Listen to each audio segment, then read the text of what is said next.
அந்த ஒரு அரிய வாய்ப்பினை எனக்கு வழங்கிய மதிப்பிற்குரிய தயாரிப்பாளர் வி மதியழகன் அவர்களுக்கும், இணை தயாரிப்பாளர் பாலா அண்ட் சதீஷ் அவர்களுக்கும், கதையாசிரியர் கார்த்திக் குமார் அவர்களுக்கும், டைரக்டர் ராகேஷ் அவர்களுக்கும், அன்பு தம்பி லியோ சிவா அவர்களுக்கும் அனைவருக்கும் நான் நன்றியை தெரிவித்துக் கொள்கின்றேன். இந்த பத்திரிகையாளர் சங்கத்தின் சந்திப்பை பிரமாதமாக ஏற்பாடு செய்து நல்லபடியாக நடத்திக் கொண்டிருக்கும் அருமை பிரியர் அண்ணன் ஜான் அவர்களுக்கும் நான் நன்றியை தெரிவித்துக் கொள்கின்றேன். நான் திரைப்பட நாளைக்கு ரிலீஸ் ஆகும்போது பத்திரிகையாளர்னு பார்க்கறது இதுதான் எனக்கு ஃபர்ஸ்ட் டைம். உங்களை எல்லாம் இப்படி சந்தித்து, இப்படி ஒரு படம் நடித்து, இவர் ஒரு படம் எடுத்து, இவர் படம் இயக்கி, இந்த மாதிரி இருக்கணும், பத்திரிகையாளர் பார்க்கணும்னு ஆண்டவனே அந்த விபத்திலிருந்து தப்பிக்க வைத்து, ஆமாம் எத்தனையோ பத்திரிகையிலும் சரி, வாழ்க்கையிலும் சரி, டயலாக்லையும் சரி, மயிரிழையில் உயிர் தப்பினார் அப்படிங்கிற வாசகத்தை கேட்டிருக்கோம். நான் லைஃப்ல அனுப்பிச்சேன்.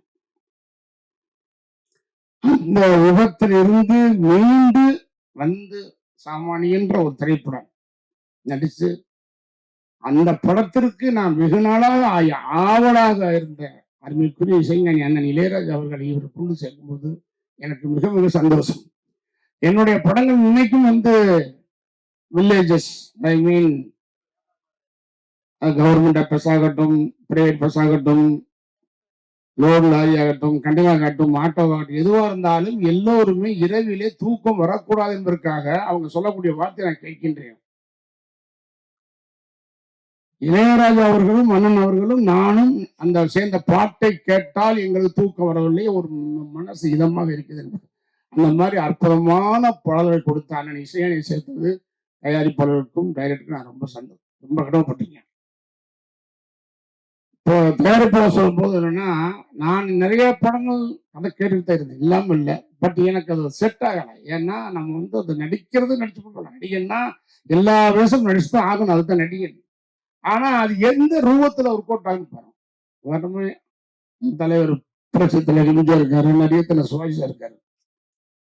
இப்ப உலகத்துக்கே நடிப்பு சக்கரவர்த்தி, நடிப்பு கத்துக் கொடுத்தது யாரு? நடிகர் சுவாஜி சார். அதே மாதிரி உலகத்துக்கு வெளியே ஒரு படத்துல நடிச்சு தொடர்ந்து ஒரு 10 வருஷம் முதற்க ஜெயிச்சவர் புரட்சி எம்ஜிஆர் அவர்கள். அவங்களுக்கு அவங்க உண்டான விஷயமா இருக்கணும். இப்போ உதாரணமா தில்லானா மோகனம் என்ற படம் உங்களுக்கு ஞாபகம், கரகாட்டக்காரன்னா அந்த படம் ஞாபகம், தில்லானா மோகனம்பாள். தில்லானா மோகனம்பாள் படத்துல புரட்சி தலைவர் எம்ஜிஆர் அவர்களும் 1000 ஒருவன் படத்திலே நீதிபதி சிவாஜி சார் நடிச்சிருந்தால் எப்படி இருக்கும்?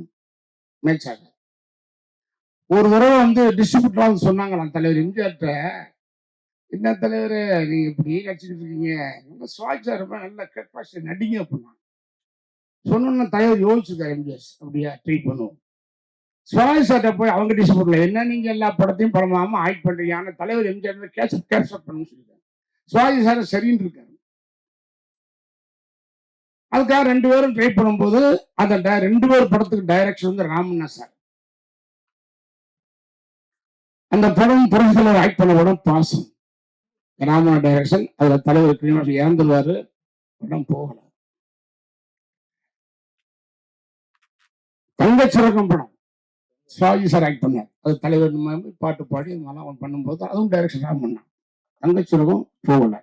சோ புரட்சி தலைவர் எம்ஜிஆர் மாதிரி சிவாஜி சார் ஆக்ட் பண்ணும்போது மக்கள் ஏத்துக்கல, சிவாஜி சார் மாதிரி புரட்சி தலைவர் எம்ஜிஆர் இப்ப ஏத்துக்கல. இது நான் சொல்றேன் 7 வருஷத்துக்கு முன்னால. அப்ப அந்த டிஸ்ட்ரிபியூட்டர் ஓடியா சொன்னாங்கன்னா சிவாஜி சார்ட்ட, அண்ணா நீங்களாவே நடிக்கணும், அப்ப உங்களுக்கு அதுதான் கரெக்ட். தலைவர்கிட்ட போய் தலைவா நீங்க உங்களுக்கு படத்தான் கரெக்ட் சொன்னாங்களா, இது நான் கேள்விப்பட வேண்டும். அதனால எந்த விஷயத்துல அங்க நடிச்சா இதை ஏத்துக்குருவாங்களோ ஒத்துக்குறவங்களோ அப்படித்தான் நான் ஆரம்பத்துல இருந்து வந்திருக்கேன். நான் நடிச்சு கார் வாங்கணும், பங்களா வாங்கணும், ஆடி கார் வாங்கணும், ஆவணி கார் வாங்கினதுல நோக்கம் அல்ல.